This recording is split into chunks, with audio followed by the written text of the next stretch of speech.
के शो में। Construction package, तामीराती शोबे की मुकम्मल बहाली, हुकूमती इस्लाहात का निफाज, तामीराती शोबे से वाबस्ता माहिरीन के झुरमट में अब तक की खुसूसी ट्रांसमिशन। अस्सलाम वालेकुम। पस पर्दा हक़ाइक़ खेज़ इंकशाफ़ात प्रोग्राम बेनकाब में हूँ आपके साथ सैफान खान। आज इस प्रोग्राम में आप देख सकेंगे हम पूरे मुल्क से आपको बताएंगे कि क्या राय आ रही है बिलखुसूस जो बिल्डर्स एंड डेवलपर्स हैं उनकी कंस्ट्रक्शन के शोबे यानी कंस्ट्रक्शन की जो सनत है, इंडस्ट्री जिसको शोबा अब कहा गया है प्राइम मिनिस्टर पाकिस्तान और जो नया ऑर्डिनेंस जारी हुआ उसके बाद से, उस नए ऑर्डिनेंस के आने के बाद से अब क्या मुश्किलात हैं, क्या हर्डल्स अभी भी हैं, कुछ लेटेस्ट डेवलपमेंट्स भी हैं जो आपके साथ बताते चले। जैसे एनओसीज के हवाले से, बिलखुसूस सिविल एविएशन और पीएफ के एनओसीज के हवाले से कुछ और आसानियां हैं जो इस ड्यूरिंग दिस वीक हुई हैं। कंस्ट्रक्शन इंडस्ट्रीज के हवाले से मुस्बत खबरें हैं, वो भी प्रोग्राम में आपके सामने रखेंगे। और इस इंडस्ट्री को सही मायनों में जिसे कहा जाता है कि जी किक स्टार्ट देने के लिए अब क्या चीज दरकार होगी कि ये इंडस्ट्री जो ड्राइव है जो हमें नजर आनी चाहिए वो नजर आना शुरू हो जाए। क्योंकि अब कुछ ही दिन बाद यानी जब ईद होती है, आगे होती है इंडस्ट्री खोलने का, तो वजह सब कह चुके हैं पार्शली, और फिर ये आहिस्ता आहिस्ता जो अलाइड इंडस्ट्रीज हैं वो भी खुल रही हैं। इसकी मुकम्मल बहाली किस तरह मुमकिन है और उसके साथ साथ जो इकदामात या इस्लाहात जिनका ऐलान या जिनका ऑर्डिनेंस के जरिए ऐलान हो चुका है या सामने आ चुके हैं कानून की शक्ल में, उनका निफाज अब किस तरह होगा, ये अहम सवाल ही प्रोग्राम में उठाएंगे। हमारे साथ प्रोग्राम में आज, जिस तरह मैंने कहा कि हम पूरे मुल्क से आपको बताएंगे, यानी हम गवादर से लेकर शहर कराची से लेकर इस्लामाबाद, लाहौर, हर तरफ कोशिश करेंगे जाने की और आपको बताएंगे कि क्या राय आ रही है रियल एस्टेट के शोबे से भी, कंस्ट्रक्शन से भी, ओवरऑल बिल्डर्स एंड डेवलपर्स की राय क्या है, ये आज आप प्रोग्राम में जान सकेंगे। मैं इंट्रोड्यूस करता चलता हूं हसन बख्शी साहब जो कि एक्स चेयरमैन आबाद हैं कराची स्टूडियो से। मोहम्मद हसन बख्शी साहब साथ मौजूद हैं। आसिफ मून साहब जो कि सीनियर वाइस चेयरमैन है Gwadar builders and developers association के, हमारे साथ मौजूद हैं स्टूडियोज में। आसिफ मून साहब का भी बहुत शुक्रिया, हसन बख्शी साहब को भी खुशामदीद कराची स्टूडियोज में।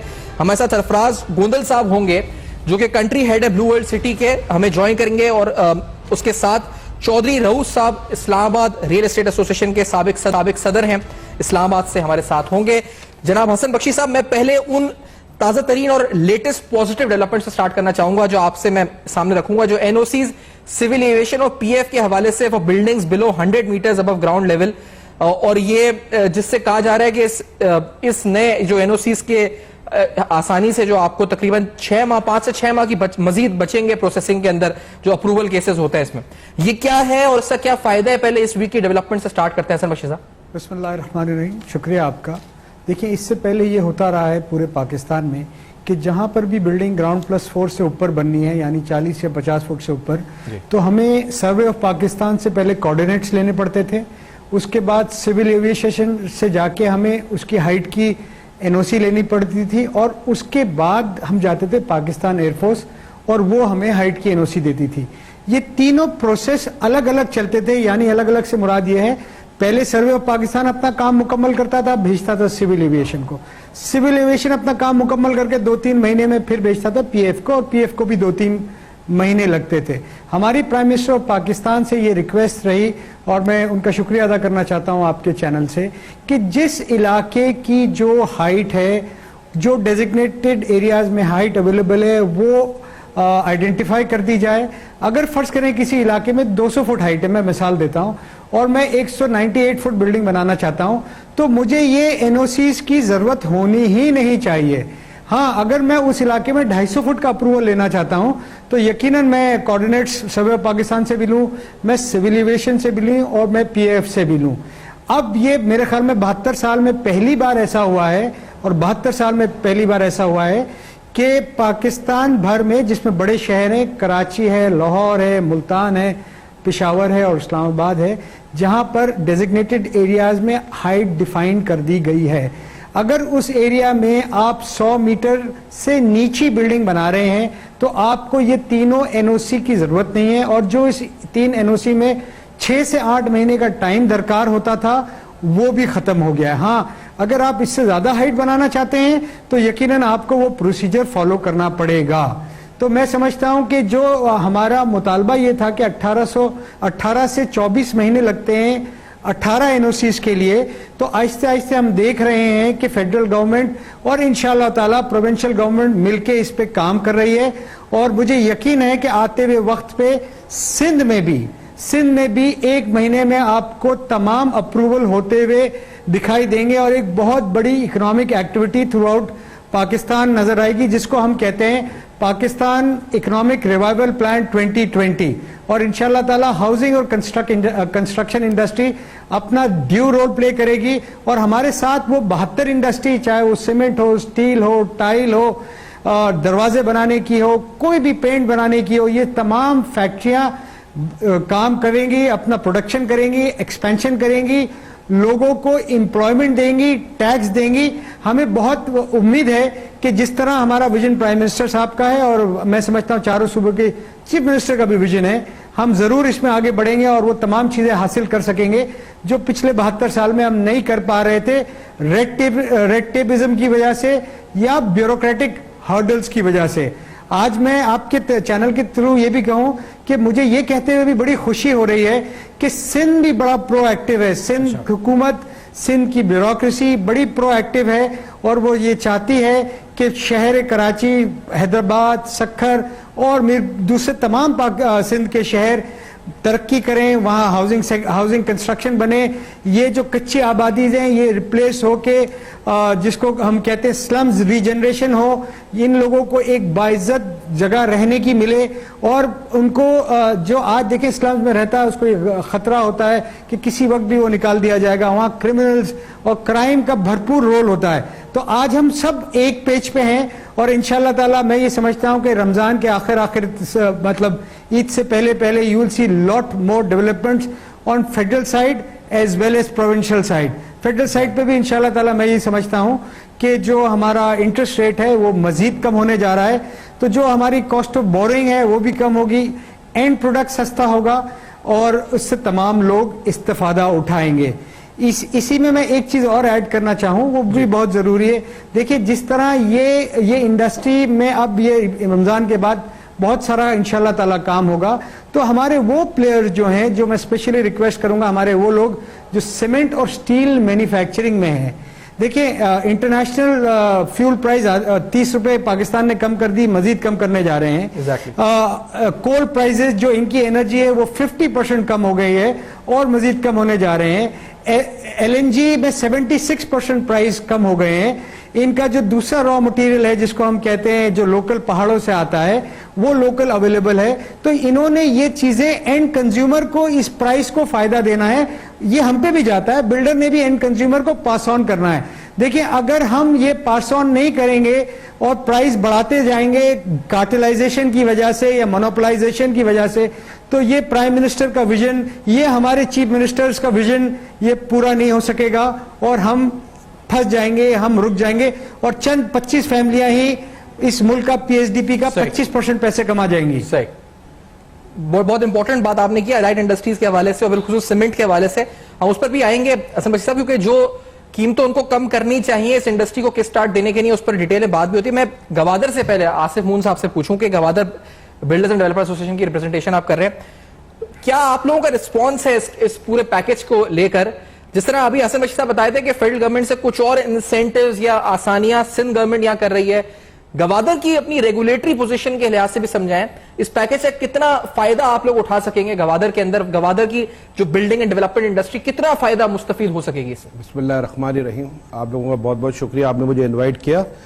देखें गवादर का तो पहले से ही बहुत से बेनिफिट्स थे, लेकिन प्राइम मिनिस्टर की इस स्कीम से और ज्यादा बेनिफिट्स बढ़ गए हैं और जहां तक गवादर का ताल्लुक है वैसे ही वो इकोनॉमिक फ्री जोन हो रहा है और मास्टर प्लान लेट होने की वजह से शुरू में बड़ी प्रॉब्लम्स आई थी, लेकिन अब मास्टर प्लान भी आ गया है और बायलॉज भी आ गए हैं और गवादर में जो फैसिलिटीज अब दी जा रही हैं फ्यूचर में, आपको 2 हिस्सों में गवादर को कर दिया गया है, एक रेजिडेंशियल पोर्शन और एक रेजिडेंशियल इंडस्ट्रियल और दूसरी तरफ इंडस्ट्रियल कर दिया है। और दूसरी बात यह है कि गवादर में जो फैसिलिटीज दी जा रही हैं, एक तो डाउनटाउन पूरा बनाया जा रहा है 3000 एकड़ पे, जिसमें प्राइवेट गवर्नमेंट प्राइवेट सेक्टर पे JV की जाएगी।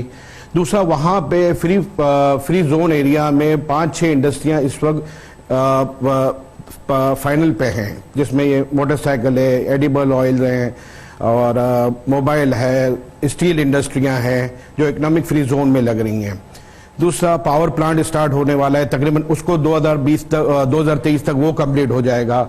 आपका एयरपोर्ट 2023 तक कंप्लीट हो जाएगा। गवादर इस वक्त जो भी नया इन्वेस्टर आएगा, जो भी नया इस वक्त बिल्डर आएगा, उसको बेनिफिट्स ही मिलेंगे। और वहां पे उन्होंने, बलूचिस्तान गवर्नमेंट ने एक बहुत अच्छा इनिशिएटिव लिया है कि उन्होंने आपको 60 डेज में GDNA अप्रूवल देनी है, तो वो बिल्डरों को अच्छा बेनिफिट भी देंगे और नए बिल्डर जब वहां आएंगे तो उनको बेनिफिट मिलेगा। दूसरा सबसे बड़ी बात, वहां से अफगान ट्रांजिट इस वक्त शुरू हो गया है, जो मेरे ख्याल से 15 से 10 मई के दरमियान पहला शिप लगेगा वहां पे। तो जब अफगान ट्रांजिट वहां से स्टार्ट होगा तो पूरी दुनिया की नज़र वहीं पे होगी, तमाम इन्वेस्टर्स की, शिपिंग लाइन की, बिल्डरों की, सब वहां पे आके इन्वेस्टमेंट करेंगे। और इस वक्त वहां पे एक बाकायदा कैंट के लिए ज़मीन एक्वायर की गई है, तकरीबन 11,000 एकड़ के लिए। एयरपोर्ट वहां पे 4,500 एकड़, 4,500 एकड़ पे वो किया गया है। पानी की लाइन के तकरीबन 4 डैम जो हैं वो कंप्लीट तकरीबन हो चुके हैं, जिसमें 3 डैम की लाइनें तो कंप्लीट करके गवादर शहर में पहुंचा दी गई हैं। इस तरह वहां पे पावर प्लांट है और भी बहुत बेड जो है, अभी अस्पताल मेन चीज़, 50 बेड का अस्पताल वहां रेडी है जो, और मजीद 100 बेड का रेडी हो रहा है। इस वक्त गवादर में बहुत से ऐसे बेनिफिट्स हैं जो गवादर के लोकल्स को भी मिलेंगे और पूरे पाकिस्तान के लोगों को भी मिलेंगे इस वक्त। और सबसे बड़ा बेनिफिट एक ये है कि वो पे इकोनॉमिक फ्री जोन है, आप वहाँ आएँ, इन्वेस्टमेंट करें और आप बहुत सारी फैसिलिटीज़ भी दी जाएंगी। सही, तो वहां पे भी हम समझते हैं कि फिर कंस्ट्रक्शन एक्टिविटी जो है उसको किक स्टार्ट मिलेगा। मैं इस ब्रेक के बाद आते हैं तो हम इस्लामाबाद रियल एस्टेट एसोसिएशन से भी मौक़िफ़ लेते हैं। हसन बख्शी साहब भी मौजूद हैं, आसिफ मून साहब भी प्रोग्राम में मौजूद हैं, और इस प्रोग्राम में हमारे साथ सरफराज गोंदल साहब भी होंगे जो कि ब्लू वर्ल्ड सिटी की नुमाइंदगी करेंगे। इस ब्रेक के बाद हम आएंगे तो कंस्ट्रक्शन पैकेज और कितना बड़ा स्टिमुलस है ये फॉर द कंस्ट्रक्शन इंडस्ट्री, हमारा सवाल होगा हमारे साथ।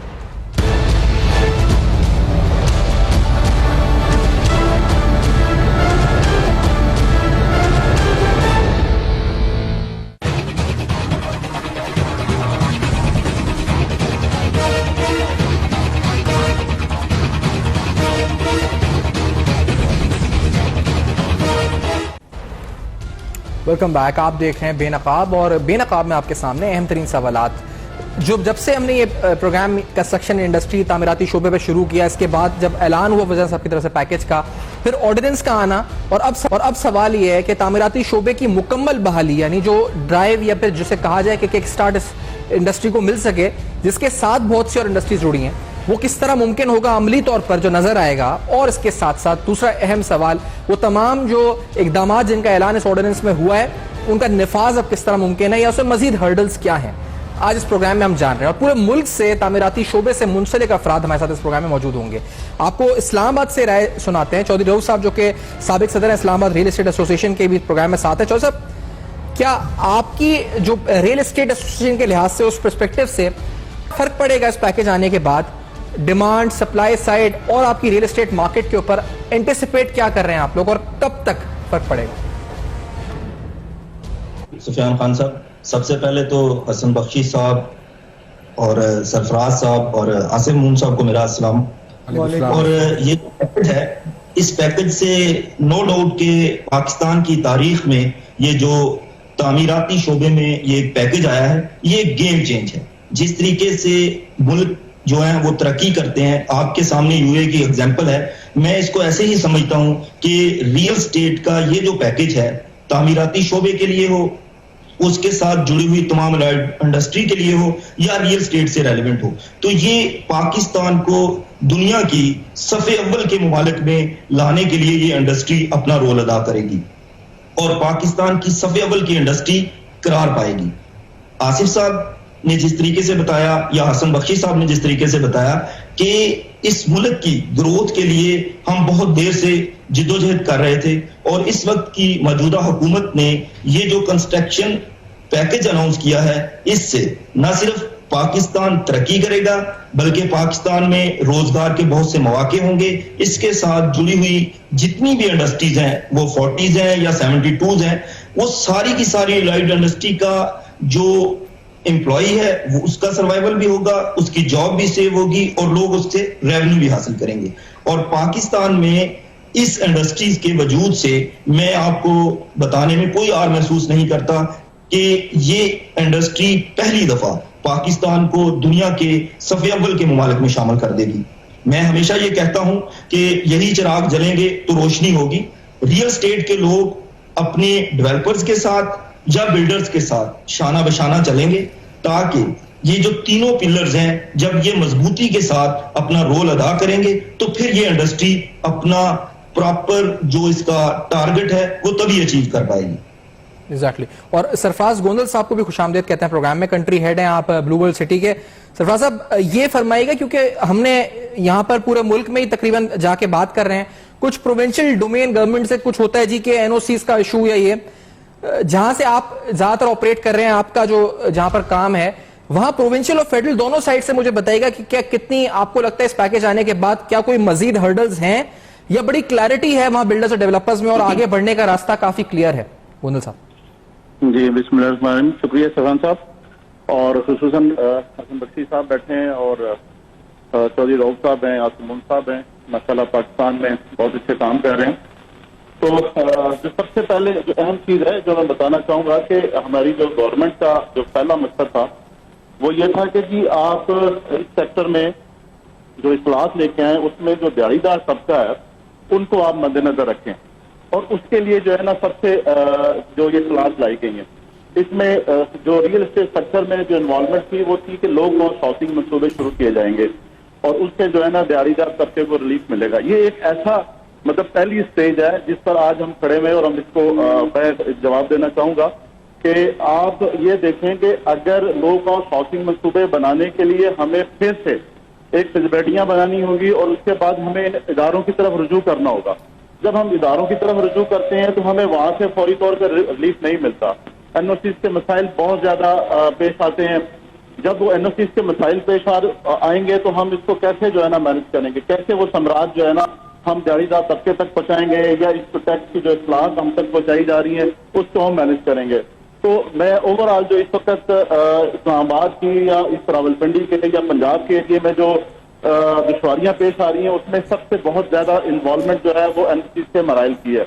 मैं हसन बख्शी साहब से बिल्कुल मैं इनके साइज करूंगा इस बात की कि अगर आप अपने बायलॉज में इस बात को शामिल कर लेते हैं कि जी प्लान सिटीज में इतनी हाई राइज बिल्डिंग जो अप्रूवल होनी चाहिए तो वो एक दफा होनी चाहिए, बायलॉज एसओपीज एक दफा बनकर बिल्डर्स के हाथ में दे देने चाहिए और उसके बाद रेगुलर अथॉरिटीज को सिर्फ निगरानी करनी चाहिए। क्योंकि आप देखें बिल्डिंग्स बनने का एक अमल जो है ना वो एक प्रोसेस में है, वो 3 साल में बिल्डिंग्स बनती है, 4 साल में बनती है। उससे पहले जो है ना एक आपका जो है ना हाउसिंग सेक्टर में प्लॉट की एक बड़ी खपत है और उस खपत को पूरे करने के लिए जाहिर है प्राइवेट सेक्टर में भी लोग काम कर रहे हैं, गवर्नमेंट भी इन्वॉल्व हो रही है, अपने नया पाकिस्तान विजन के तहत भी वो इसमें अपना हिस्सा डाल रहे हैं।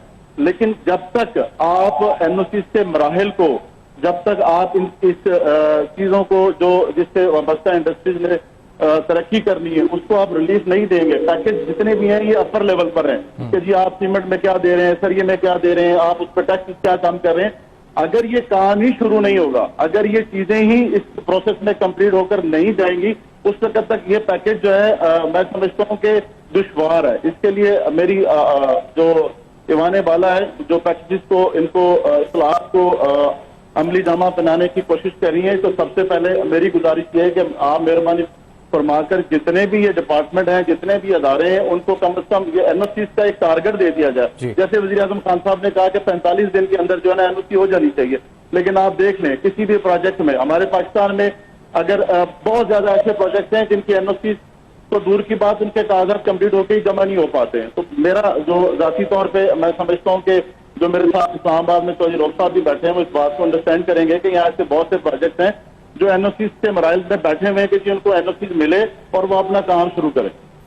ठीक है, बड़ी अहम बात है समझ मुझे आप ये सवाल आप ही की तरफ लेके आगे आना है, लेकिन मुझे ब्रेक का कहा जा रहा है क्योंकि ये जो बात उन्होंने की कि बायलॉज दे दें और फिर रेगुलेटरी बॉडी उसको मॉनिटर करे, सिर्फ क्या इस सिलसिले में गवर्नमेंट से जाता इल्म है कि सिंध गवर्नमेंट से भी आपने बात की है, जो प्रोविंशियल गवर्नमेंट्स हैं, पंजाब गवर्नमेंट है, सिंध गवर्नमेंट है, उनका ओपिनियन क्या है इस बारे में? यानी आप लोगों ने बात की है तो क्या आपको मिलता है जवाब? इस ब्रेक के बाद ये सवाल उठाते हैं, हमारे साथ रहेगा ना।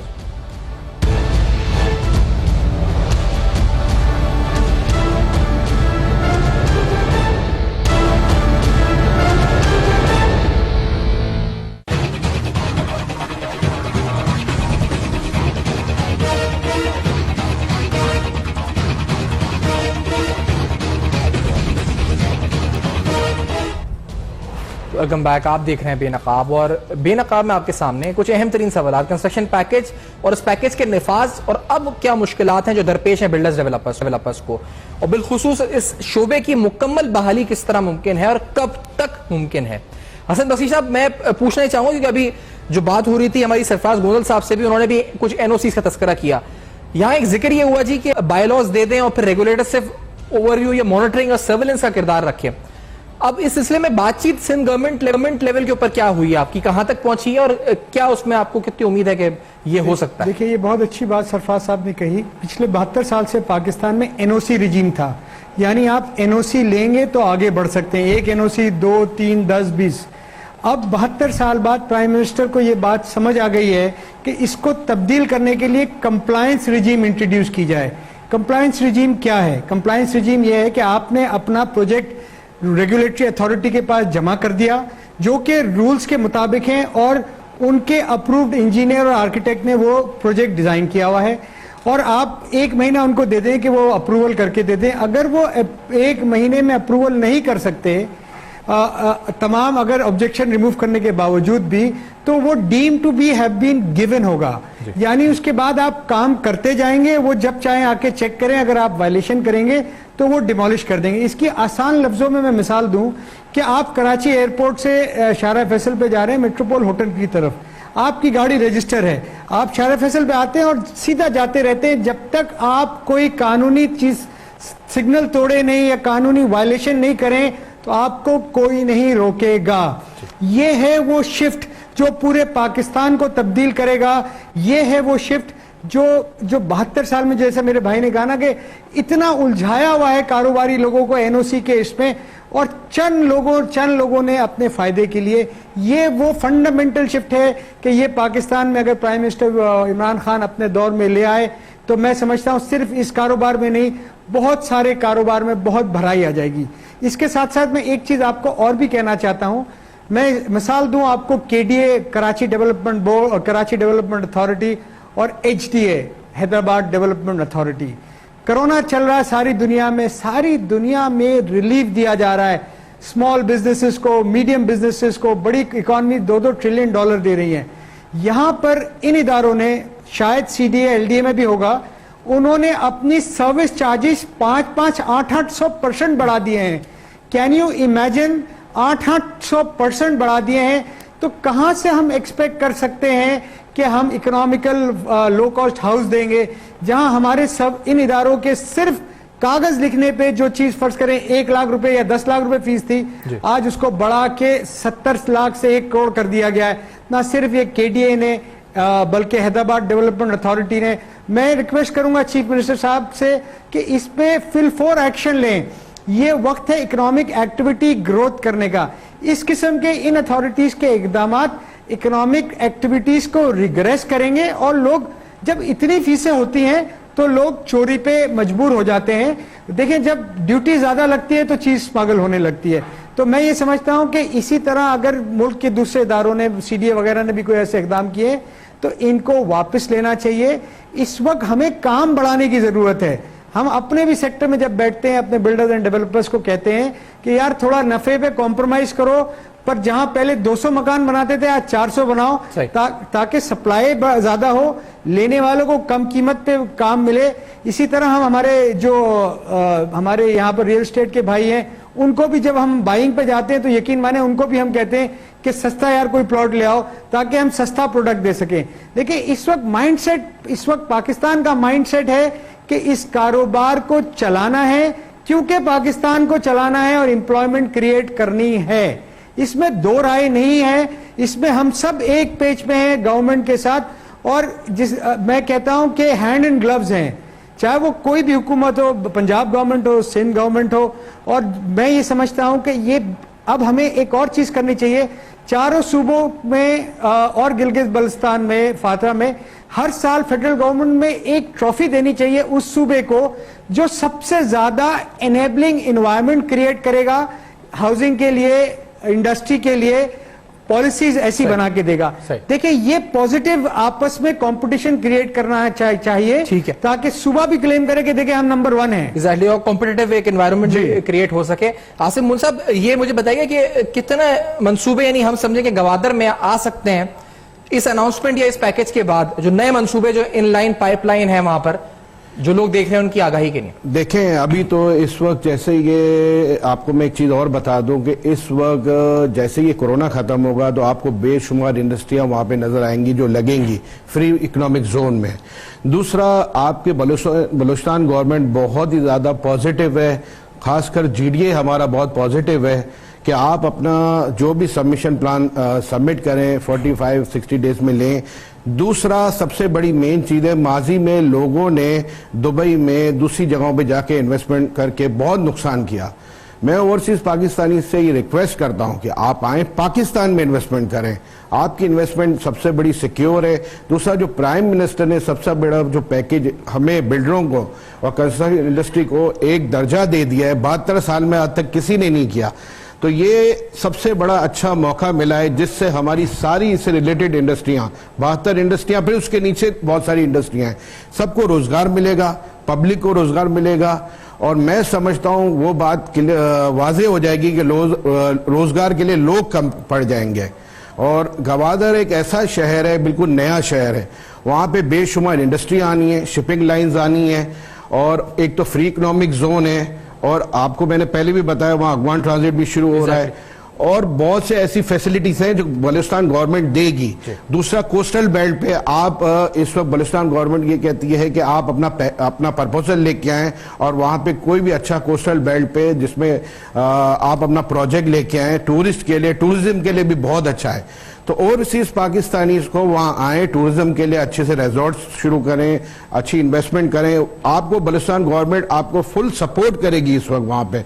और खान साहब की इस पैकेज से पूरे पाकिस्तान को सबको फायदा मिलेगा, और मैं समझता हूं कि हम सब बिल्डर इस वक्त सिक्योर हो जाएंगे। जो माजी में हम परेशान रहे, इस इदारे के ब्लैकमेल हो रहे हैं, उस इदारे से ब्लैकमेल हो रहे हैं, मैं समझता हूं अब ये ब्लैकमेलिंग खत्म हो जाएगी और सबका पैसा सिक्योर हो जाएगा। और सबसे बड़ी बात यह कि इस वक्त सबसे अच्छा मौका ये मिला है कि जिसका पैसा जिसको मैं कहूंगा ब्लैक मनी है या डिक्लेयर नहीं किया गया, वो सब जल्द से जल्द अपनी प्रॉपर्टी लेके अपनी इन्वेस्टमेंट शुरू करें, कंस्ट्रक्शन के प्लान सबमिट करें, और दिसंबर तक इसको कंप्लाई करके इसको शुरू करें, ताकि उनका पैसा भी वाइट हो जाएगा और कोई उनसे पूछेगा भी नहीं, और 2022 तक उनको कंप्लीट भी करना है। और ये जो रऊफ साहब आपसे पूछूं कि क्या रियल एस्टेट मार्केट में पैसा आना शुरू हुआ है, यानी अभी इस ऑर्डिनेंस के इतलाक के बाद जो ऑन ग्राउंड चीजों में आपने देखा है कुछ नंबर्स बड़े हैं, मार्केट में वो ड्राइव आना शुरू हुई है, या आप ऑब्जर्व करेंगे कुछ दिन बाद, या अभी से हो गया शुरू?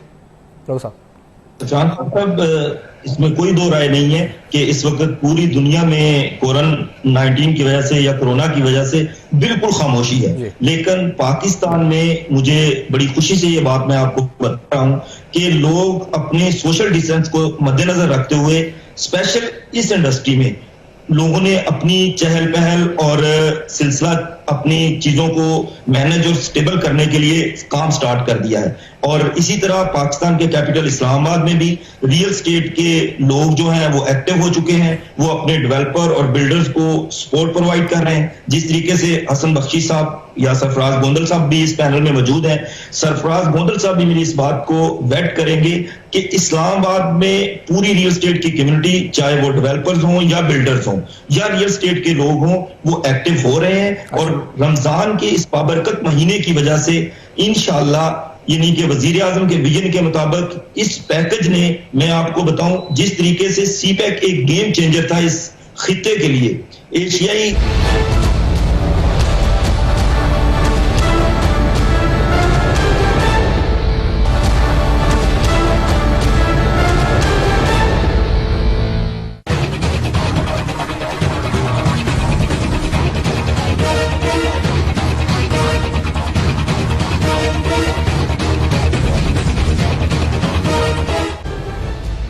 Welcome back.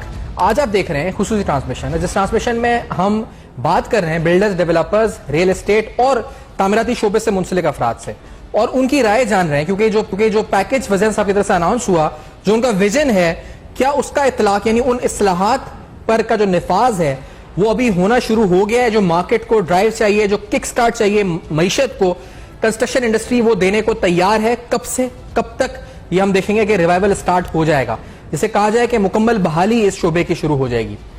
वज़ीर आज़म इमरान खान साहब की तरफ से इस पैकेज से मुंसलिक कुछ बातें आज कल में भी की गई, उन्होंने क्या फर्क कहा, पहले आपको ये सुनवाते हैं।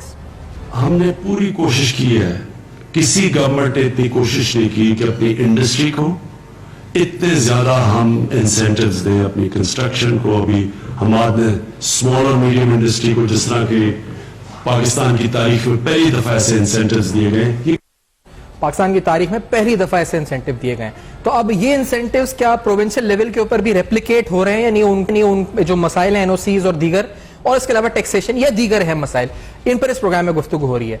इस प्रोग्राम को आगे बढ़ाते हुए इंट्रोड्यूस करते चलें वासिक नईम साहब, जो कि चेयरमैन है स्टार मार्केटिंग के, प्रोग्राम में हमारे साथ मौजूद होंगे। आपका बहुत शामदीद आपको प्रोग्राम में। सैयद अली हुसैन साहब, जो कि मेंबर आबाद हैं गवादर से, हमारे साथ प्रोग्राम में स्टूडियोज में मौजूद हैं। आपका बहुत शुक्रिया अली हुसैन साहब ने प्रोग्राम में ज्वाइन किया। जनाब फारिक नदीम साहब, जो कि कन्वीनियर हैं आबाद कराची के, हमारे साथ स्टूडियोज में मौजूद हैं। आपका बहुत शुक्रिया नदीम साहब ने प्रोग्राम में ज्वाइन किया। मोहम्मद अनवर दाऊद साहब भी प्रोग्राम में साथ होंगे, जो कि साबिक सीनियर वाइस चेयरमैन है आबाद के।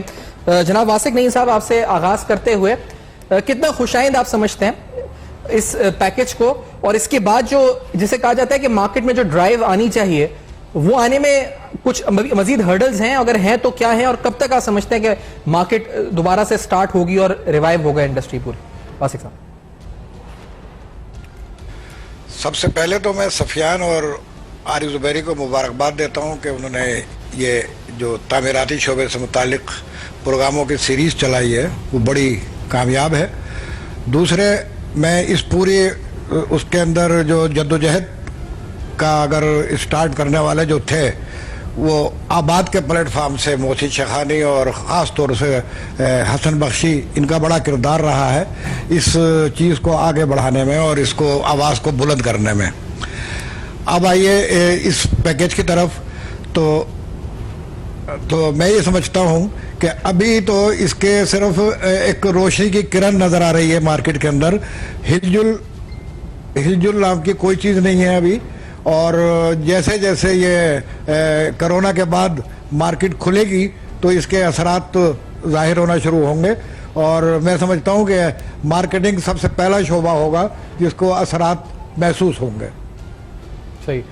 अभी से उम्मीद थी किरण, इस वक्त तक जी कोई ऐसा सिग्नल हमें नहीं मिल रहा है। अच्छा, लेकिन वैसे तो आपको लगता है कि इसमें जो सिग्नल्स जिस उम्मीद की किरण अभी तक है वो पूरी तरह प्रैक्टिकली आने में क्या कोरोना का लॉकडाउन वजह है, या इसमें और कोई और खलल या कोई और हर्डल्स हैं जो आपको नजर आ रहे हैं? नहीं, एक तो वजह यह है कि रमज़ान का महीना है, रमज़ान वैसे ही हल्का होता था। नंबर 2 कि अभी एनओसीज के बहुत सी चीज़ें प्रोसेस में हैं, एनओसीज वगैरह आ जाएंगी, लोग मार्केट के अंदर उतरेंगे। जब मार्केट में उतरेंगे तो पता चलेगा कि कितने पानी में हम, अभी कुछ मार्केट का कुछ पता नहीं है। एग्जैक्टली। और आज मार्केट उसी जगह पे खड़ी है जिस पोजीशन पे 1 महीना पहले थी। सही है, तो अभी टाइम इसमें लगेगा कि इसको, लेकिन इसकी डेडलाइन तो 31 तारीख तक की है जो सोर्स ऑफ इन्वेस्टमेंट हमें दिखानी है इस ऑर्डिनेंस के तहत। तो आपको ये इस डेडलाइन मीट होती हुई नजर आती है? नहीं, ये डेडलाइन को बढ़ाना पड़ेगा क्योंकि ये बहुत शॉर्ट टाइम रखा है इस पे, और इसमें थोड़ा सा इंक्रीज करना पड़ेगा गवर्नमेंट को अगर इसको कामयाब करना है। क्योंकि वजह यह है कि 1.5 साल में या साल भर के अंदर कोई प्रोजेक्ट कामयाब नहीं होता और ना कोई इतनी तेजी के साथ आगे बढ़ता है ये। तो इसको टाइम को तो इनको इंक्रीज करना ही होगा। अच्छा फारिक नदीम साहब, आपसे मैं जानना चाहूंगा कि आपके नजदीक, जिस तरह अभी वासिक नईम साहब से कह रहे थे कि ये अभी टाइम लगेगा कि ये चीजें रिवाइव होना शुरू हो, हमें प्रैक्टिकली नजर आना शुरू है, कितना वक्त दरकार आपको ये लगता है? दूसरी बात, आपको क्या लगता है कि यहाँ प्रोविंशियल लेवल पे बात करते हैं सूबा सिंध की, अभी हसन बख्शी साहब बताए थे केडीए एचडी की फीस की, वो अभी बहुत से मसाइल हैं जो प्रोविंशियल लेवल पे हल होने हैं, वो मसाइल क्या है जो आप लोग फेस कर रहे हैं यहाँ पर? अस्सलाम वालेकुम भाई, बहुत शुक्रिया आपने हमें यहाँ पे बुलाया। ठीक है ना, मैं आपको एक बात बताऊं कि ये प्रोविंशियल लेवल पे जो मसाइल हैं हमारे, वो आज से नहीं, बहुत पुराने हैं। और केबीसीए इस वक्त तो खैर लॉकडाउन का मामला है तो उसके अंदर सारे डिपार्टमेंट जो है ना वो बंद हैं, केबीसीए भी बंद है, केडीए भी बंद है, सारे बंद हैं। मगर यहाँ का प्रोसेस जो है नक्शे पास होने का हमारा बड़ा लेंदी टाइम देता है। तो इसको हम काफी अरसे से आबाद में हसन बख्शी, मोहसिन भाई, हम सब कोशिश कर रहे हैं कि इसको जो है ना कट डाउन करके 30 to 45 डेज के अंदर लेके आए, मगर वो प्रोसेस अब तक जो है ना उस चीज को ऊपर आ नहीं सका है कि ये नक्शे जो पास होने के और एनओसीज हासिल करने के जो टाइम लिमिट है ये बहुत बड़ा है, टाइम फ्रेम बहुत ज्यादा है, इसमें एक साल 1.5 साल लग जाते हैं। अब ये किसी तरह से अगर ये प्रोविंशियल गवर्नमेंट और फेडरल गवर्नमेंट दोनों मिलके एक पेज पे आ जाएं, अगर, मुझे तो समझ नहीं आती कि इतनी अच्छी इंसेंटिव, या पहली दफा हमने ये देखा है कि इतना अच्छा इंसेंटिव जो है किसी भी सेक्टर को मिला है, तो उस सेक्टर पे वफाक अलग स्टोरी दे है, उसकी कोशिश कर रही है, सिंध गवर्नमेंट की अलग, थोड़ी सी दोनों एक पेज पे नहीं आ रहे हैं। हमारी गुजारिश है सिंध गवर्नमेंट से, वफाक से, कि अल्लाह का वास्ता है, बहुत अरसे बाद, पिछले 2 साल से हमने वैसे ही बहुत बुरा हाल देखा है, कोर्ट के ऑर्डर्स मुख्तलिफ, ये कारोबार बंद रहा है, इतना बुरा हाल रहा है यहाँ पे, लोग किस तरह से सरवाइव कर रहे हैं, हमारे बिल्डर्स, हमारे जितने लेबर्स है, सारी चीजें किस तरह सरवाइव, ऊपर से ये कोविड आ गया है। अभी एक इंसेंटिव अच्छा आया है वफाक की तरफ से, मैं रिक्वेस्ट करूंगा, हाथ जोड़ के रिक्वेस्ट करूंगा सिंध गवर्नमेंट को भी, वफाक को भी, आपस की जो प्रॉब्लम्स हैं ये खत्म करके और इसके ऊपर कोई फ्रूटफुल रिजल्ट लेके आए, इसमें कोई ऐसा रास्ता निकाले कि हम बिल्डर्स वगैरह हम लोग काम कर सके, इसका रिजल्ट दे सकें, जो चीज इस मुल्क को जरूरत है, जो इसकी आवाम को जरूरत है, वो हम इनको दे सके। हम अल्लाह का वास्ता देता हूं मैं इनको कि ये छोटी छोटी बातों पे आपस में झगड़ रहे हैं, पॉलिटिकल माइलेज लेने के लिए कर रहे हैं, ये ना करें। हम रियाया है इनकी, हम इनके रियाया हैं, हम जो कुछ भी लिए, हर अच्छाई के लिए हम हुकूमत की तरफ देखते हैं। हम इनसे गुजारिश करेंगे, मैं आपके प्रोग्राम के तवज्जुह से हाथ जोड़ के वफाक से, सूबा सिंध से गुजारिश करूंगा, लोग बहुत बुरे हाल में, हम राशन, पिछले दिनों हम जिस तरह से हमने हालात देखे हैं, कच्ची आबादियां तो कच्ची आबादियां जहां पे लोगों को जरूरत होती है राशन वगैरह की, आप यकीन मानेंगे सुफियान भाई के फ्लैटों से, गुलिस्तानी जौर में फ्लैटों से, गुलशन इकबाल में फ्लैटों से हमारे पास रिक्वेस्ट आ रही है कि राशन दे दें। सफेद पोश लोग किस हाल को पहुंच गए हैं, ठीक है ना, अल्लाह का वास्ता ये सब कुछ जो है ना, ये लड़ाइयाँ झगड़े अल्लाह का वास्ता खत्म कर दें। आपके स्पेसिफिक इंडस्ट्री के हवाले से क्या लड़ाई झगड़ा है, मतलब ये बताएं, क्योंकि ये तो ओवरऑल है कि सर एक इंसेंटिव है, वफाक ने कहा कि 45 डेज में या 30 डेज में नक्शा पास होके मिलेगा, जो चीज का प्रोसेस है कि 31 तक हमने इन्वेस्टमेंट करनी है और 2022 तक हमने जो है ना उसको कंप्लीशन डेट दे दी है, ठीक है ना। 2022 तक कंप्लीशन डेट देने के लिए अगर हमें ये गवर्नमेंट की जितनी भी एनओसीज हैं, अगर इसमें सहूलत मिलती है, ये इन टाइम होती है सारी, तो ये होती है ना, तो सिंध गवर्नमेंट अगर इस चीज को अलाउ करे, उनके अंडर में आता है एसबीसी है, उसके अंडर में आता है केडीए, उनके अंडर में सारे लोकल गवर्नमेंट है, ये लोकल गवर्नमेंट का सब्जेक्ट है, सारा सूबाई सब्जेक्ट है। तो जब तक ये इसमें इंसेंटिव सिंध गवर्नमेंट की तरफ से नहीं आएगा, ये प्रोग्राम कराची के लिहाज से फेल हो जाएगा। ठीक है, अच्छा, और सैयद अली हुसैन साहब आपसे जानना चाहूंगा, मैं गवादर स्पेसिफिक ही पूछता हूं आपसे सवाल के, क्योंकि अभी हमारे साथ आसिम मून साहब भी थे, आप क्या समझते हैं ओवरऑल, तो हमें बताया गया कि गवादर में क्या क्या चीजें हैं जो प्रोस्पेक्ट्स आगे नजर आते हैं, स्पेसिफिकली अबाउट कंस्ट्रक्शन इंडस्ट्री, कितने मंसूबे हैं जो पाइपलाइन में हैं, जो इस अनाउंसमेंट या इस पैकेज के आने के बाद अमली तौर पर हमें नजर आने लगेंगे कुछ दिनों में? अली हुसैन साहब। औज़ुबिल्लाहिमिनश्शैतानिर्रजीम, बिस्मिल्लाहिर्रहमानिर्रहीम। सबसे पहले तो पाकिस्तान की तारीख में जो वज़ीर आज़म इमरान खान ने का एक विजन था, उनकी वादों की तकमील में एक वादा ये भी पाया तकमील तक पहुंचा, और कंस्ट्रक्शन इंडस्ट्री को जितनी फैसिलिटीज़ उन्होंने और इंसेंटिव्स दी, मेरे ख्याल तारीख में कभी भी ये नज़र नहीं आता। और दूसरी बात, इस वक्त कोविड-19 के सिलसिले में जहाँ दुनिया की मईशतें सुकड़ रही हैं, वहाँ इस किस्म की इस्लाहात आने के बाद हम ये उम्मीद करते हैं कि कोविड-19 का जो ये लॉकडाउन ख़त्म होगा, उसके बाद हमारी कंस्ट्रक्शन इंडस्ट्री जिस तरीके से बूम करेगी और जिस तरीके से इन्वेस्टर इसमें मुतवज्जो होगा, वो हमारी मैशियत को एक ज़बरदस्त मदद फराहम करने में मददगार साबित होगा। दूसरी बात जहाँ तक गवादर की है, गवादर में इस वक्त अल्हम्दुलिल्लाह जो हमारे डीजी गवादर डेवलपमेंट अथॉरिटी हैं, काकड़ साहब एक बहुत ही एनर्जेटिक पर्सन है, और इस वक्त जितने हमारे बिल्डर्स हैं वो सब एक आज़म लेकर खड़े हुए हैं कि हमने पाकिस्तान की इस बैकबोन सीपैक को हर सूरत में कामयाब कराना है। और गवादर डेवलपमेंट अथॉरिटी और बिल्डर्स, उनका अज़्म एक है और एक ही पेज पर है। तकरीबन इस वक्त जितनी भी एनओसीज होल्डर थे वो सब अभी कोविड-19 की वजह से कुछ काम रुके हुए हैं, लेकिन हम उम्मीद करते हैं कि कोविड-19 खत्म, ये लॉकडाउन खत्म होते के साथ ही इंशाल्लाह गवादर में जो एक डेवलपमेंट का आगाज होने जा रहा है, शायद तारीख में कभी ऐसा देखने को नहीं मिला होगा।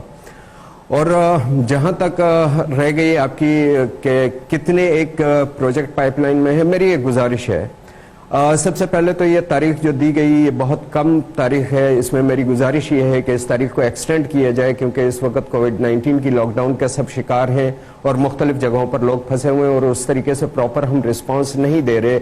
जो डेवलपर जो लोग हैं जो रियल एस्टेट डेवलपमेंट में काम करते हैं वो लोग प्रॉपर उस तरीके से नहीं पहुंच पा रहे अपनी जगहों पर।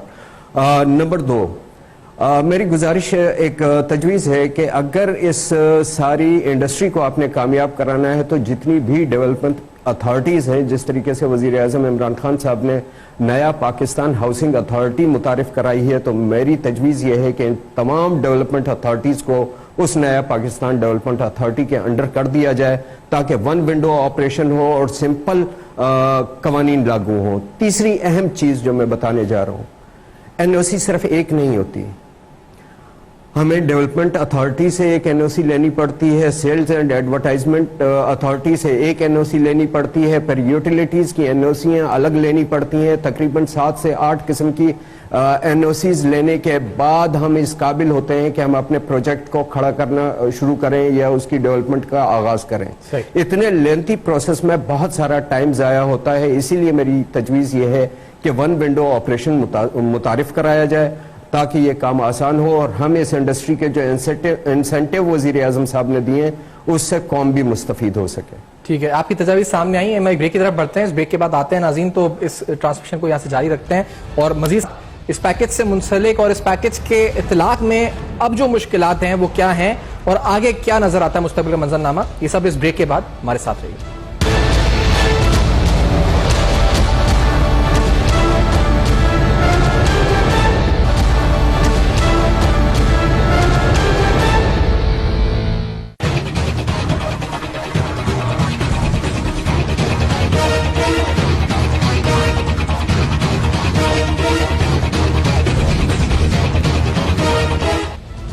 Welcome back. आप देख रहे हैं बेनकाब, और बेनकाब में अहम तरीन सवालात हमने ये देखा कि बिल्डर्स, डेवलपर्स, रियल एस्टेट के शोबे से ताल्लुक रखने वाले लोग और इस पूरी सनत इस पर आज आप कवरेज देख रहे हैं पूरे मुल्क से और जान रहे हैं जी उनकी राय में क्या तजावीज़ है मजीद इस पैकेज को बेहतर करने के लिए और प्रोविंशियल लेवल पे या फिर जो फेडरल लेवल पे हर्डल्स हैं उनको दूर करने के लिए। मैं सजेशंस की तरफ आना चाहूंगा, जैसे वासिक नईम साहब आपसे, चेयरमैन स्टाफ मार्केटिंग जो है उनसे स्टार्ट करते हुआ कि क्या मजीद गुंजाइश है बेहतरी की? हर जगह होती है, इस पैकेज में मजीद गुंजाइश क्या है? और जो सूबाई सतह के ऊपर लोगों के एतराजात या तहफ़्फ़ुज़ात हैं, इस पर आप क्या कहते हैं? यानी बिलखुसूस हुकूमत से कि अप्रूवल, एनओसीज, वासिक नईम साहब, आप समझते हैं किस तरह से इनको मजीद बेहतर किया जा सकता है?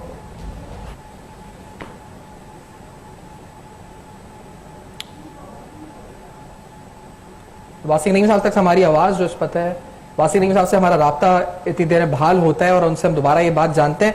मैं आपकी तरफ फारिग नदीम साहब आना चाहूंगा, कन्वराबाद कराची, आपके नजदीक, क्योंकि आपने तो बाकायदा ये कहा जी कि खुदा के वास्ते एक पेज पर आ जाएं और इस मामले को जो इस वक्त हल करने के करें, मजीद तजावीज इस पैकेज को लेकर क्या होंगी? यानी इस पैकेज में कुछ अभी भी हैं ऐसे शॉर्टफॉल्स आप समझते हैं जिनको हम दूर कर सकते हैं, जिनको दूर करके आगे बढ़ सकते हैं? बिस्मिल्लाहिर्रहमानिर्रहीम। जी सुफियान भाई, इसके अंदर पैकेज में एक रिक्वेस्ट है हमारी तरफ से कि ये जो टाइम लिमिट है इसको थोड़ा सा एक्सटेंड किया जाना चाहिए। अच्छा, बाकी तो पैकेज ओवरऑल जो है ना बहुत अच्छा बना हुआ है। इसमें तकरीबन हमारे आबाद के जितने भी सीनियर्स हैं माशाल्लाह, मोहसिन भाई, हसन भाई, हर किसी ने अप्रिशिएट किया। जितने बड़े बिजनेसमैन हैं उन्होंने भी अप्रिशिएट किया। आपने इंटरेस्ट रेट भी कट डाउन किया इन्होंने, बहुत सारी इंसेंटिव्स मिले हैं। सबसे बड़ी बात है 70-75 साल बाद जो है इंडस्ट्री का दर्जा दे दिया आपने, जो कि एक बहुत ही खुशाइंद बात है। इसके अलावा सिर्फ प्रॉब्लम्स जो है, हमें जो शिकायत प्रॉब्लम्स हैं वो एक ही सूरत में है कि ये जो सूबाई गवर्नमेंट है इसके अंडर में है ये सारा सिलसिला। इसकी हमारी जितनी एनओसीज हैं, हमारे पास 19 किस्म की एनओसीज लेनी पड़ती हैं हमें। इसका टाइम पीरियड बहुत ज्यादा है, तकरीबन 1.5 से 2 साल में जाके हमारी एक नक्शा जो है वो अप्रूव होता है, तो ये हम इस टाइम लिमिट के अंदर कैसे वो कर सकते हैं? तो इस अप्रूवल के जो प्रोसेस है, इसको जितना वन विंडो ऑपरेशन करेंगे, इसको जितना शॉर्ट करेंगे, वो उतना ज्यादा ये चीज फ्रूटफुल होगी इस मुल्क और कौम के लिए। अब कितनी अच्छी बात है इसके अंदर कि अगर इस सिलसिले में अगर ये 50 लाख 60 लाख घर बन जाते हैं और एक घर के अंदर 2 आदमी को अगर नौकरी मिलती है तो 1 करोड़ नौकरियां तो वैसी हो जाएंगी। ठीक है, इस मुल्क को कितना बड़ा रिलीफ मिलेगा। एग्जैक्टली। तो मतलब आपने कहा कि एक तो टाइम ड्यूरेशन इसकी बढ़ जानी चाहिए और दूसरा आपने कहा कि एनओसीज का मसला हल होना चाहिए। मोहम्मद अनवर दाऊद साहब भी प्रोग्राम में साथ मौजूद हैं, साबिक सीनियर वाइस चेयरमैन आबाद के। अनवर दाऊद साहब, आप क्या रिकमेंड करते हैं, यानी इस पैकेज से मुंसलिक जो अभी भी आप समझते हैं बेहतरी की गुंजाइश है वो क्या है, और मजीद हर्डल्स आपको क्या नजर आते हैं प्रोविंशियल या फेडरल डोमेन में? देखिए, आपने इस पैकेज की खूबसूरती के बारे में तो मैं सके इस प्रोग्राम में भी और इसके पिछले प्रोग्राम में भी आपके यहाँ बहुत बात की है। मैं कुछ इसके हर्डल्स बताऊंगा आपको। एक जो सबसे बड़ा हर्डल है 31 दिसंबर तक इस प्रोग्राम में इंटर होना है। ये कैसे पॉसिबल है? अगर मैं सिंध की बात करूं तो सिंध के अंदर जो अप्रूवल का प्रोसीजर है, एसबीसीओ या कंटोनमेंट बोर्ड, लोग एसबीसी की बात करते हैं लेकिन कंटोनमेंट की बात नहीं करते। दोनों के अंदर टाइम लिमिट 1 से 1.5 साल का पीरियड लगता है अप्रूवल होने में, सारी एनओसी कंप्लीट होने में।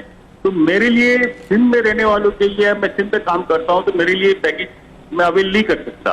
अच्छा, अगर ये अप्रूवल मिल भी जाती है मुझे, मैं सपोज करें कि आप अप्रूवल मुझे मिल जाती है, 31 दिसंबर को मैं एंटर हो गया, सितंबर 2022 तो मुझे फाइनल करना है। तो ये कैसे पॉसिबल है? इस सिनेरियो में अगर मेरे पास अप्रूवल है तो मैं अपना प्रोजेक्ट कैसे इस 2.25 साल के अंदर कंप्लीट कर सकता हूँ, या स्ट्रक्चर कंप्लीट कर सकता हूँ, ग्रे स्ट्रक्चर कंप्लीट कर सकता हूँ? इस सिचुएशन में ये पॉसिबल ही नहीं है कि आप 2.25 साल के अंदर अपना स्ट्रक्चर कंप्लीट कर दे। ये अब आप समझे कि 50,000 square feet, lakh square feet हो सकता है, 1.5 लाख स्क्वायर फीट हो सकता है। वो प्रोजेक्ट जो 5 लाख से 10 लाख 20 लाख स्क्वायर फीट के, वो आज के दौर में तो नहीं हो सकता। दुनिया में होते, दुनिया में प्री कास्ट के ऊपर काम है, हमारे यहाँ पे प्री कास्ट के ऊपर काम अभी आया नहीं, और टेक्नोलॉजी हमारे पास है नहीं, हमें लानी पड़ेगी वो टेक्नोलॉजी। तब जहाँ की हम बात कर सकते हैं कि हम साल में एक 50 स्टोरी बिल्डिंग हमने कंप्लीट कर ली है, 20 स्टोरी बिल्डिंग हमने कंप्लीट कर ली, या हमने हाउसिंग प्रोजेक्ट का हमने 20 एकड़ का प्रोजेक्ट या 100 एकड़ का प्रोजेक्ट हमने कंप्लीट कर लिया। तो ये तो इस टाइम लिमिट के अंदर इम्पॉसिबल नहीं हो सकता। अच्छा, आपको लगता है कि इसमें क्या, इसमें आईएमएफ मजबूरी था, या जो उस पर रेगुलेटरी बॉडीज हमारे हैं इस पर आलमी सतह पे, यानी हुकूमत के पास भी कोई प्रेशर होगा जो उन्होंने ये सितंबर 22 की रख दी डेडलाइन, लेकिन आप कह रहे हैं कि ये मुमकिन ही नहीं कि ग्रे स्ट्रक्चर कंप्लीट हो सके इतने अरसे में? देखिए, मैं आपको चीज बताता हूँ, गवर्नमेंट की बिल, फेडरल गवर्नमेंट की बिल नजर आती है। क्यों नजर आती है? कि इस पैकेज के बाद इन्होंने एक और चीज भी बहुत जबरदस्त की है, ब्रिलियंट की है, जो आपके प्रोग्राम में हमने हैरत हो डिस्कस नहीं हुआ। उन्होंने 1-2 एनओसी हमारी है, सिविल एविएशन की और एयरफोर्स की, पाकिस्तान एयरफोर्स। जी, हमने शुरू में किया डिस्कस।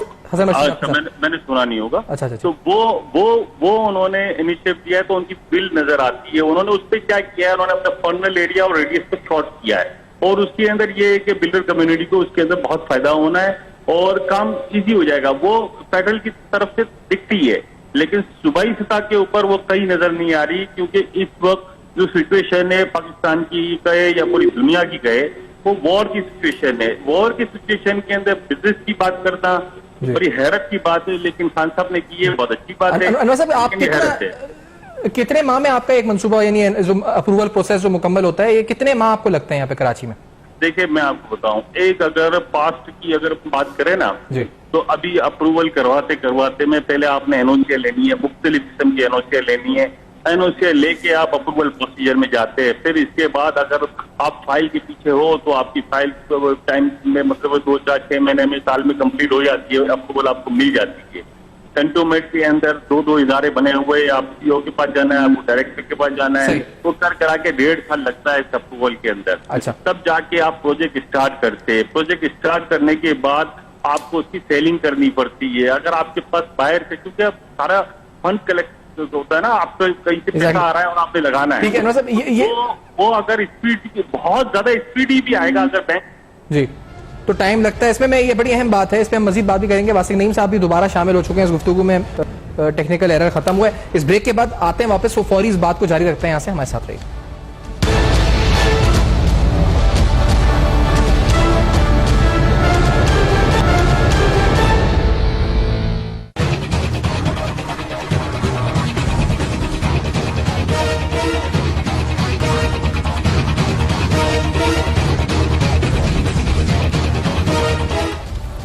Welcome back. आप देख रहे हैं बेनकाब, और बेनकाब में हम अहम तरीन सवाल अभी उठा रहे हैं कि कंस्ट्रक्शन पैकेज तो आ गया, ऑर्डिनेंस भी आ गया, इन इस्लाहात का निफाज और इस इंडस्ट्री के मुकम्मल रिवाइवल जो कि इवेंचुअली पाकिस्तान की मईशत के किक स्टार्ट के लिए बड़ा जरूरी है, उसमें मजीद इस वक्त क्या हर्डल्स हैं, क्या इस वक्त मुश्किलात दरपेश हैं जो आ रही हैं सामने। ज्यादातर एनओसीज और अप्रूवल्स की बात हुई है। मैं इस हिस्से में जो आखिरी हिस्से प्रोग्राम का अपने मेहमान से यही पूछूंगा, जो मेहमान आजाद हमारे साथ हैं, और वासिक नईम साहब से शुरुआत करते हुए कि अब यहां से बढ़ने का रास्ता जो है, यानी जो मसाइल हैं, मुश्किलात हैं जिनका जिक्र बिल्डर्स डेवलपर्स कर रहे हैं, या इस पैकेज से मुंसलिक जो इस वक्त शिकायत है कि इसमें मजीद गुंजाइश बेहतरी की, वो आपके नजदीक क्या है आगे बढ़ने का रास्ता? वासिक नहीं साहब। सर जी, इदारों को काम करना चाहिए। जो इदारे बिल्कुल इस वक्त डिले टेक्निक पे चलते हैं, चाहे वो एलडीए हो, सीडीए हो, आरडीए हो, केडीए हो, पीडीए हो, ये सब बहुत स्लो प्रोसेस कर रहे हैं चीज़ को, और पिछले 2 साल से इतना स्लो प्रोसेस रखा हुआ है कि किसी किस्म की एक्टिविटी आपको मुल्क में नज़र नहीं आ रही है। जो आने वाले दिनों में अभी अगर इनका रवैया यही रहा तो ये पैकेज यही अपनी मौत मर जाएगा, आगे बढ़ ही नहीं सकेगा। मैं ये कहता हूं कि इसको महीना से 1.5 महीने का टाइम रख के एनओसीज को निकालें, ये कंस्ट्रक्शन एक्टिविटी बहुत तेज हो, साइकिल चले और पैसे गर्दिश में आए ताकि लोगों तक पहुंचे। वही तरीका ये नजर आता है मुझे। अच्छा, क्योंकि मार्केटिंग से ताल्लुक है, तो डिमांड साइड पे आपको नजर आ रही है डिमांड इस वक्त लोगों की कि आ रहे हैं लोग, यानी आप डील करते हैं, तो क्या पॉपुलेशन में डिमांड भी है कि सप्लाई साइड तो चले कंस्ट्रेंट खत्म हो रहे हैं, डिमांड साइड पे क्या आपको पिक्चर नजर आती है? मैंने आपको ये प्रोग्राम शुरू होने से पहले बताया था कि हम जहां महीना 1.5 महीने पहले जिस जगह पे खड़े थे, आज उसी जगह पे हैं। ये सब कुछ जब ये शुरू होगा ईद के बाद, अल्लाह ने चाहा तो, और ये कोरोना खत्म होगा तो एक्टिविटी नजर आएगी, और सबसे पहले हमें ही नजर आएगी कि पूरे पाकिस्तान में इसके क्या नताइज सामने आने शुरू हुए हैं, चाहे वो कराची हो, चाहे वो खैबर हो, चाहे वो पंजाब हो या बलूचिस्तान हो। सामने जब ही आएगी जब ये पहला काम होता है मार्केटिंग का, उसके बाद कंस्ट्रक्शन शुरू होती है, तो उसके बाद ही सब पता चलेगा ये। अच्छा, तो अब अभी हम ये उम्मीद रखते हैं कि ईद के बाद यानी लॉकडाउन जब खत्म होता है, इंशाल्लाह हालात बेहतर होते हैं, मईशत दोबारा होती है, खड़ी होती है, कारोबार शुरू होते हैं, तो ये उससे मुंसलिक है कि पैराए जब तक तो शायद 31 दिसंबर का टाइम भी ना हो सके, तो आपने पहले मुतालबा किया था ये बढ़ जाना चाहिए टाइम, ये 31 दिसंबर तो यहाँ सभी मुतालबा कर रहे हैं, it is a very short time, बढ़ेगा इंशाल्लाह, और बढ़ाए बगैर इनका गुजारा नहीं है, क्योंकि ये बिल्कुल अननेचुरल टाइम दिया गया। सही है, और मैं यही रिकमेंडेशंस लास्टली लूंगा अली हुसैन साहब आपसे, आप क्या समझते हैं, क्योंकि आपने 3 तजावीज तो दी थी उससे पहले इस ब्रेक में, अब ये फरमा दी है, क्योंकि ये जो आप गवादर के हवाले से स्पेसिफिकली क्योंकि आपका ताल्लुक है वहां से, क्या आपकी सजेशंस होगी फॉर स्पेसिफिक गवादर? देखिए, गवादर डेवलपमेंट अथॉरिटी मेरे ख्याल पाकिस्तान की वो वाहिद डेवलपमेंट अथॉरिटी है जो कि इंतहाई फ्रेंडली एटमॉस्फेयर के तहत वहाँ पे बिल्डर्स को एकोमोडेट किया जाता है, और जितनी आसानी से वहाँ पे एनओसीज मिलती हैं, शायद ही पाकिस्तान की किसी डेवलपमेंट अथॉरिटी में इतनी आसानी और इतने फ्रेंडली एटमॉस्फेयर में बिल्डर को एनओसीज मुहैया की जाती हैं, तमाम चीज़ें देख कर और तमाम फार्मेलिटीज़ कंप्लीट कराई जाती हैं। मेरा ख्याल ये है कि ये कोविड-19 के ख़त्म होते के साथ ही सबसे ज़्यादा जो मुआशी फ़वायद और तरक्याती कामों का आगाज़ होगा वो गवादर में होगा। उसकी वजह यह है कि एक तो स्पेशल इकॉनमिक जोन जिस तरीके से वहाँ पे डिक्लेयर किए गए हैं, उसके अलावा एयरपोर्ट की जो तामीर है, उसके अलावा जो हमारी ऑयल सिटी का मंसूबा ज़ेर तामीर है, तो जो इन्वेस्टर्स हैं वो ज़्यादा वहाँ का रुख करेंगे गवादर का, और पाकिस्तान की जो इकॉनमी को एक फीडबैक मिलेगी और वहाँ से जो स्ट्रेंथन होगा पाकिस्तान, वो शायद गवादर की इंडस्ट्री अपना बहुत बेहतर किरदार अदा करेगी और पाकिस्तान में उसका मस्बत असर नजर आएगा। ठीक है, तो एनओसीज का मसला वहाँ से तो नहीं है। फारिक साहब, आपसे मैं पूछना चाहूँगा कि अभी अनवर साहब से बात हो रही थी तो मैंने पूछा था कितना टाइम लगता है आपका अप्रूवल्स एनओसीज में, तो ये जो स्पेसिफिकली पीएफ और सिविल एविएशन की जो एनओसीज अप्रूवल प्रोसेस स्मूथ हुआ है, कितना फायदा इससे होगा, कितने माह का आपको लगता है फायदा होगा? यानी पहले आपको 18 माह लगते थे, तो अब 15 माह लगेंगे, 14 माह लगेंगे, कितना महीनों का इससे आपको फायदा होगा? असल में सुफियान भाई बात यह है कि ये जो एनओसीज हैं सिविल एविएशन और पीएफ की, ये तो साइमल्टेनियसली चल रही थी जी। इसमें तो एक रिलीफ हमें मिल गया फेडरल गवर्नमेंट की तरफ से कि इसकी एनओसी का करीबन 100 मीटर्स जो है उस तक तो बिल्कुल ही माफ हो गई है, तो इसके अंदर आपको रिलीफ मिल गया। मगर जो मजीद प्रोसेस है वो एक्चुअली जो 18 माह का है वो एज इट इज रहेगा, क्योंकि ये एनओसी जो है हम साइमल्टेनियसली काम कर लेते थे, यानी ये उसी पीरियड के अंदर अचीव हो जाती थी। ठीक है, इसमें भी 6 से 8 महीने लगते थे, मगर ये दूसरी प्रोसेसेस के साथ साथ चलते रहते थे। जैसे हमें बाकी 17-18 एनओसीज जो दूसरी चाहिए उनके साथ साथ हम इनको प्रोसेस करते थे। अब ये कम होने से कोई टाइम पीरियड कम नहीं हुआ। इसमें सबसे बड़ी चीज है इस वक्त जो है एसबीसीए की और सिंध गवर्नमेंट की, ठीक है ना, विल चाहिए जी। अगर उनकी विल होगी, वो कहते हैं when there is a will there is a way, अगर वो उनकी विल होगी और इस चीज को कामयाब होने में से कोई नहीं रोक सकेगा। और अगर इसके अंदर ये हर्डल्स रही एनओसी की, तो फिर ये पूरा पैकेज जो है ना ये बिल्कुल बेकार है। ये सिंध में कम से कम सिंध में किसी को इससे फायदा नहीं होना, जबकि मेजर आपका कंस्ट्रक्शन का जो सब्जेक्ट है वो सबसे ज्यादा आपके बिल्डर्स डेवलपर्स सबसे ज्यादा चार्मिंग पोजीशन जो है ना कराची में ही है, सिंध में ही है। सबसे ज्यादा लुक्रेटिव मार्केट सिंध में है, सबसे ज्यादा बायर्स इधर है, सबसे ज्यादा डिमांड यहाँ पे है, क्योंकि ये वाहिद शहर है जो पूरे पाकिस्तान को फीड करता है। सही, ठीक है ना। तो वहां से पूरी पाकिस्तान से लोग तकरीबन 15,000 फैमिलीज जो है वो पर ईयर माइग्रेट करके आती हैं यहाँ पे रहने के लिए। ठीक है, तो ये बड़ी इंपॉर्टेंट है कि जी एनओसीज का मसला भी हल हो, और उम्मीद करते हैं ये सारे हर्डल्स मजीद भी इसमें दूर हो। आप तमाम मेहमान हज़रात का बहुत शुक्रिया अदा करेंगे, वासिफ का, फारिक नदीम साहब का, अली हुसैन साहब का, अनवर दाऊद साहब का जो प्रोग्राम है साथ रहे। इससे कबल जो पिछला घंटा था उसमें भी कुछ मेहमान हमारे साथ रहे, उन सबका भी बहुत शुक्रिया। आज इस 2 घंटे के प्रोग्राम में कोशिश थी कि पूरे मुल्क से कंस्ट्रक्शन इंडस्ट्री से जो लोग वाबस्ता हैं, रियल एस्टेट से, उसकी मार्केटिंग, उसकी बिल्डिंग डेवलपमेंट साइड से, उनकी राय जान सके इस प्रोग्राम में, और कंस्ट्रक्शन पैकेज के हवाले से, उसके निफाज के हवाले से जो अमली तौर पर मुश्किलात आ रही हैं वो क्या है। फॉर फीडबैक हमारा जो ईमेल एड्रेस है फेसबुक, ईमेल और ट्विटर आपके सामने फ्लैश कर रहा है, उससे फीडबैक जरूर दीजिएगा। देखते रहेगा, अब तक अपना बहुत ख्याल रखिए।